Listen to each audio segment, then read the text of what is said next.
Welcome to another episode of the Trusted Advisor podcast and video series powered by the Retail Solutions Providers Association. Our goal on the pod is to accelerate the success of today's and tomorrow's leaders in the retail IT industry.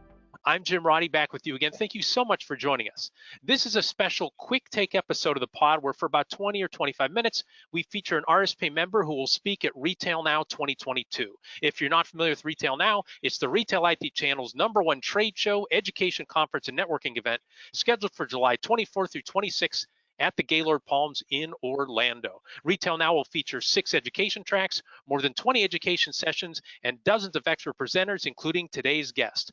Our guest is Kirsten Trusko, the CEO and co-founder of the Emerging Markets Coalition. The mission of EMC is driving to make all transactions transparent, traceable, and taxable. Kirsten has worked in the payments industry since 2002, and more recently, she's been an active member of the RSPA Cannabis community. At RetailNOW, she'll be part of a panel I'm moderating titled, What's a Cashless ATM and Other Alternative Payment Methods in Cannabis? Kirsten, great to talk with you again. I'm delighted to be here. Yeah, always a pleasure to talk with you. Tell the folks, especially the folks who are watching on YouTube, where are you dialing in from today? Well, you all are my Zoom guinea pigs. We just sold a house and moved to Santa Fe, and this is a 200-year-old adobe that is right off the plaza, and the river that runs behind it has 400-year-old bricks. So if there's a little glitchiness in the audio, we're trying to smooth that out. Wonderful, fabulous. Well, you sound good. And again, I think we talked before we hit record. In all likelihood, the first Zoom meeting in the history of that 200-year-old building. So. Well, welcome. Great to have you break in your new house. So let's start because you and I have talked before. You've been a member of the cannabis community. We got to meet in person at the MJ BizCon conference. When you talk about payments, you talk about the good guys in cannabis payments and the bad guys. Can you kind of draw the line for our audience in terms of who are the good guys and the bad guys? And for those who are listening, you might think, I know payments inside and out, but payments in cannabis are trickier than the other verticals. So what do you mean when you say good guys and who are the bad guys?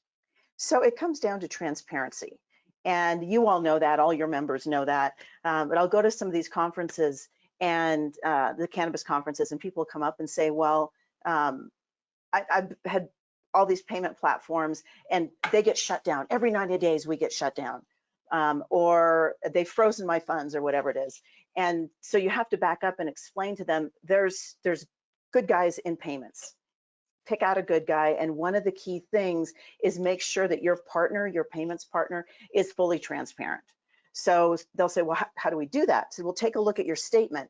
Does it actually have you as the vendor, or does it have a different name? When they set you up, did they set you up clearly as a plant touching cannabis business or ancillary, or are you listed as a flower shop or a cosmetics store? Because as you all know, and we all know as payments folks, if you misrepresent, it will come back and bite you in the bum. And so once they realize that we are the good guys, and if you're part of Emerging Markets Coalition, these are folks that are focused on knowing this industry, on serving this industry, then they relax. And if there's time later, I'll tell you a little bit about how things have changed at these industries relative to those of us who are payments people. You'll like it. Yeah, why don't you dive into that right now if you're okay doing that? So I got involved in cannabis payments in 2019, and at the time was talking to my co-founder, Dan Henry, who's now CEO of Green Dot, and we said, look, it looks like cannabis payments right now are where prepaid was back in the day. And so misinformation, vilification, the regulatory legislative wasn't as clear as it could be. So we thought, oh, this is going to be easy, right? We're just going to take what we did back at IPA, the Innovative Payments Association, going proactively to media, proactively to legislators, regulators, law enforcement, and educate, and we're just going to fix this, right? Well, it's a little more complicated, Jim, like you said, especially in payments. So when we first started going to these events, and as you and I have talked, there's a lot of events, targeted events. Some of them are not really worth our time as payments people, some are golden. So when we first started going, and you introduce yourself, and if it wasn't hissing, it was something pretty close to it of, I've been through 5 payments people and you guys are all evil. And over time, you keep going, you be transparent, you be honest, you host a couple of cocktail hours. And just this last December at Cannapack and Cannavest in San Francisco, they went from being polite to inviting us to the parties and inviting us. So it takes a while to become an insider. But again, that transparency piece and just letting them know that you're a good guy and here's how we're going to work together is huge. Got it. No, thank you for that. And that's what I want to ask you next. Like, I was part of a workshop. This is at another conference, the RSPA Inspire conference we had earlier this year. And so the resellers were talking about payments in the cannabis space. And one of the VARs, because we talked to them about, the different avenues outside of getting traditional payments. And he just said, hey, I'm a payments guy. I lead with payments. If I can't get the payments revenue, then what's the point? And that led to a reseller in the room sharing with the group how they utilize cashless ATMs in the dispensaries that they serve.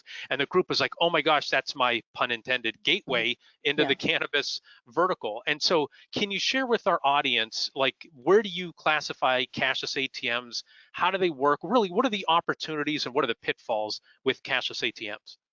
Well, we'll talk more about that at the panel, as you know. There's also a bit to read for those who are interested. Emerging Markets Coalition just released in April a cash management standards in partnership with NACB, National Association of Cannabis Businesses. And right now, we're in the process of crafting best practices for payments. So we've got lawyers and regulatory compliance people that are doing deep dives in those documents. So I'll just, from a very high level, yes, it is a great opportunity.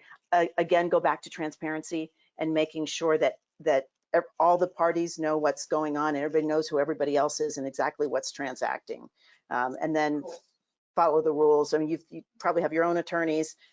We've got some top attorneys that are part of EMC. We're really blessed with that. So it's like anything in payments in a market that's not yet legal.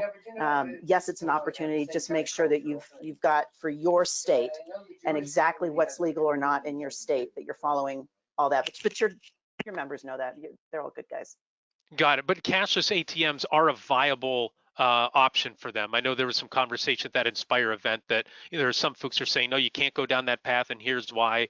But I want to say it's almost like unsettled law at this point. But it seems like what you're saying is if you go about it the right way, you can do it. You just got to make sure you're doing it the right way. Well, and you're correct in that there is a lot of debate, and it depends on your state, and it depends on your own attorney's interpretation of the laws.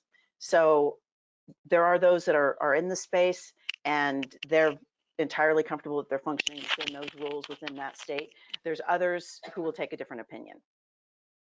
Got it. Great. And just a quick thing from a sound standpoint, if you're able to move your microphone a little bit off your necklace, it's jumping in there.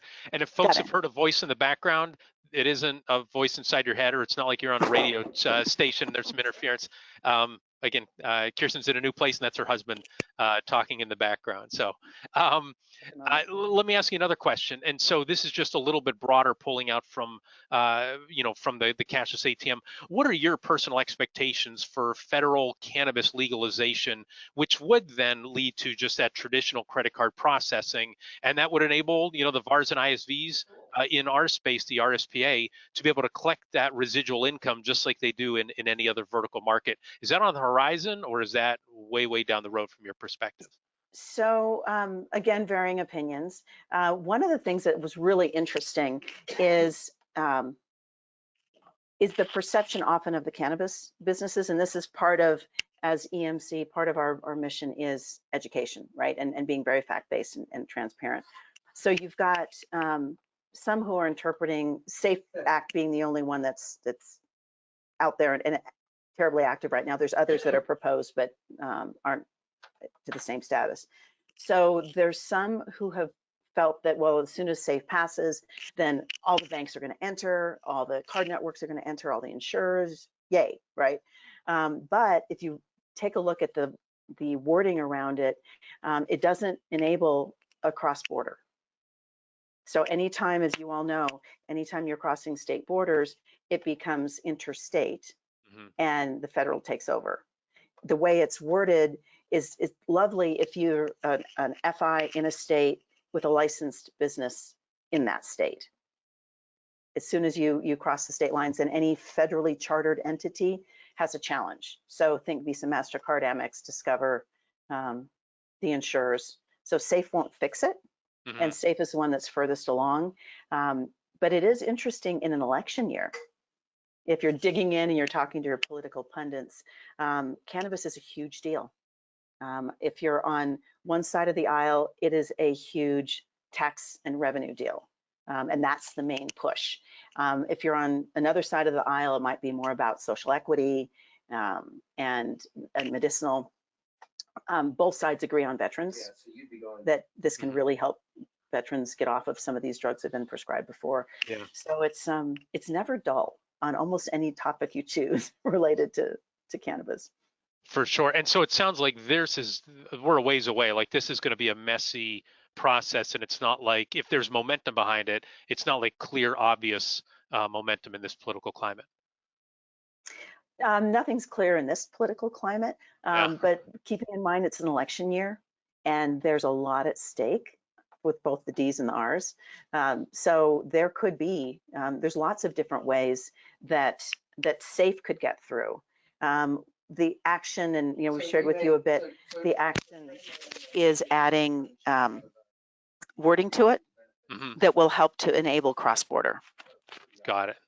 Great, thank you. I'm going to take a quick break here to thank our sponsors who support the RSPA community and make this podcast and video series possible. Our platinum sponsor is Blue Star. Our gold sponsors are Brother, CoCard, Heartland, ScanSource, and Shift4. To receive the benefits of an RSPA membership or RSPA sponsorship, email membership@gorspa.org. All right, so let's pretend I'm a VAR in a state where medical cannabis is legal, but recreational isn't legal yet. And that's actually, I'm not a VAR, but I'm in that kind of state. I'm in Pennsylvania. And you mentioned about politics. John Fetterman won the Democratic nomination for U.S. Senate, and it's still burned in my brain. To me, it's a great, memory device. He says, I'm for three things: workers, wages, and weed. Right, those three things. And it's really interesting to have a mainstream candidate, right, being able to talk about that. But for right now, recreational is not legal, right? Medical is. And so just say I'm a VAR. I have 6 employees, 300 merchant customers, and my focus areas are retail and restaurant. I'm interested in the cannabis space, but obviously I have limited resources. From what you know, Kirsten, what actions would I, as that business owner, take today in terms of the cannabis space and maybe payments in particular, right? Is this an opportunity that I should just start gathering information, or is this go hire 2 employees, you're going to be able to make a ton of money at this in 2022 and 2023, or is it somewhere in between? Actually, it's an excellent question. And when I'm engaged to do consulting in this space for financial institutions and fintechs, we kind of give a relationship answer.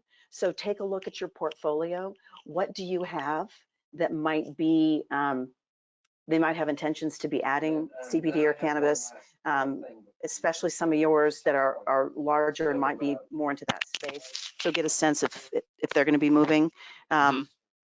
Take a look at what kinds of organizations you might be members of, where you can find out if to build these relationships, whether it's Chamber of Commerce or think of any of the retail relationships. But on the topic of relationship, one of the things we've seen with this industry is it's very sticky, as a banking term. So forming these relationships, once you sign these folks and you're transparent and you're sincere, they can't be bothered with hopping around to different payment entities. So what we're seeing in the market is it's worth the relationship. And if once it becomes rec, if you're Johnny come lately, they've never seen you, they've never heard of you, they don't have any friends that are processing with you, then you're going to be really slow. So if there's a way to answer your question on should you be just educating and researching or actually hiring, I would say it's somewhere in between. Is identify all the states have active cannabis associations. Sometimes it's by city. So get involved. Don't be a stranger. Let them know what your role is. Let them know you're a good guy. If you can get 1 or 2, if you're not already in the market, if you can get 1 or 2 to do a pilot or proof of concept with you, so that when it does go rec, I mean, you'll get some volume anyway because it's medically, but once it goes rec, you'll have those relationships, you'll have them as references happy, in my experience, happy cannabis owners are very, they're delighted to share that they were smart enough to have chosen a good partner. Hmm. But if you And wait, you're going to miss it. yeah, the like you've got to act now and take some steps now. So I've heard before about joining local organizations, but was your first point, you've got a lot of current relationships already. Reach out to those folks and see if they're involved or if they know of somebody who's engaged. I hadn't heard that one before. Was that kind of what you were recommending? Like you've already got the relationships, you might as well see if they're in that space or they know somebody in that space. Was I understanding that correctly? Yes, absolutely. Because this industry, to me, in my experience, has been almost like law enforcement. Once they trust you, then they'll introduce you to your friends and you're part of the trusted circle. But if they've never heard of you, they don't trust you, you haven't done any business, you haven't even tried to pilot, you haven't even showed up at any meetings, Hmm. all you're doing is showing up at their door asking for business, it's going to be a long road. Got it. Good. No, thank you for that. A couple other questions for you, and this is again for our target audience, the VARs and the ISVs. Mhm. Do you feel they need to align themselves with a good lawyer if they're going to start going down, the path in the cannabis space to make sure they don't step out of line? And does that lawyer have, because somebody might be listening, go, I have a lawyer and I also have the RSPA general counsel and things like that. Does the legal advice that they have to get, should it be from somebody who knows their state's cannabis laws? So if a reseller or a software developer is going down this path, do they need to get a specific attorney? And I can say at MJ BizCon where we were, like every panel, they'd get up there and I'd be like, oh, wonder what their line of work is. Lawyer, lawyer, lawyer, lawyer, right? Lawyer, like that's all that it was. So I guess what's your take on, solution providers going down this path? Do they have to get specific legal counsel to start off with? Well, I think there's steps. So if you're not in the business yet and you're taking a look, you could see what your own attorney knows, your own law firm knows. Have they specialized? Again, relationship. And if they don't have a lot of experience, that they have they don't have any at all, then maybe get their counsel just like you would for any other vertical you're going to enter. But then through associations, I mean, you've got counsel there. Emerging Markets Coalition has as members on purpose some of the top law firms. Okay. And somebody who just does regular business law or regular retail law, it's not the same thing.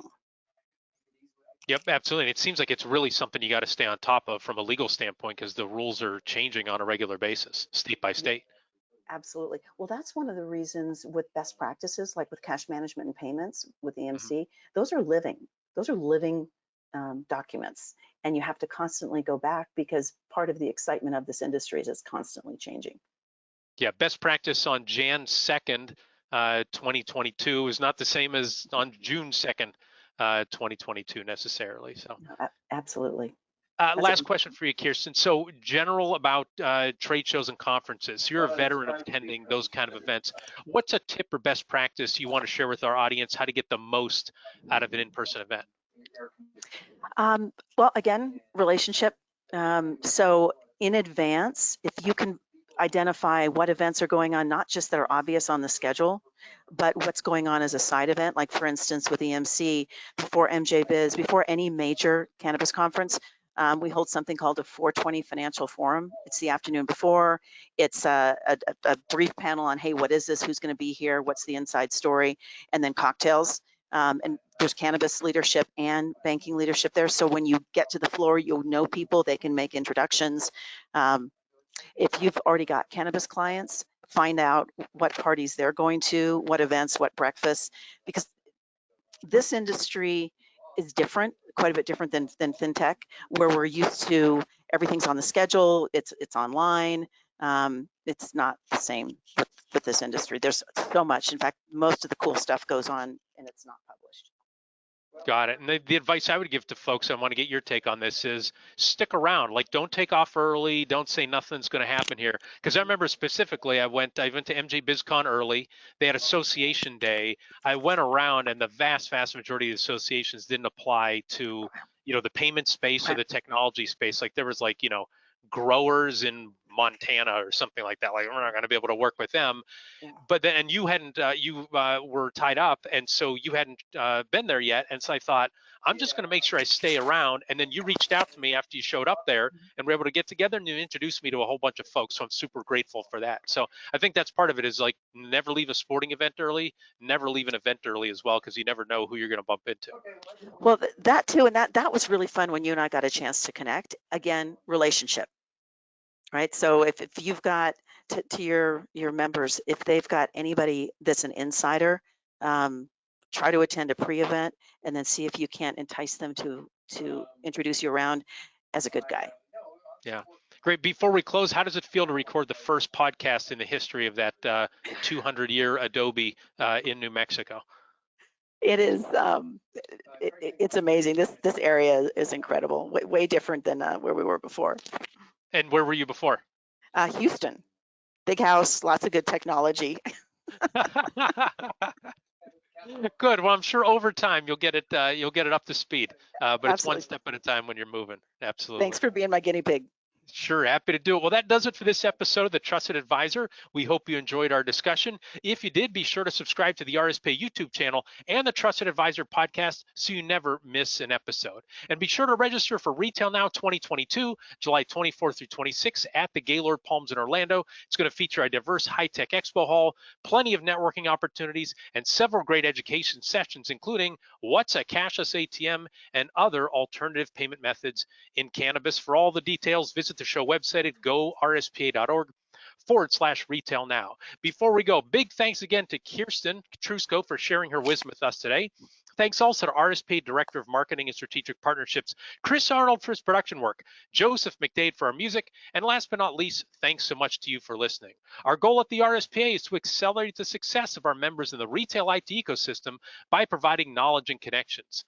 For more information, please visit our website at gorspa.org. Thanks for listening, and goodbye, everybody.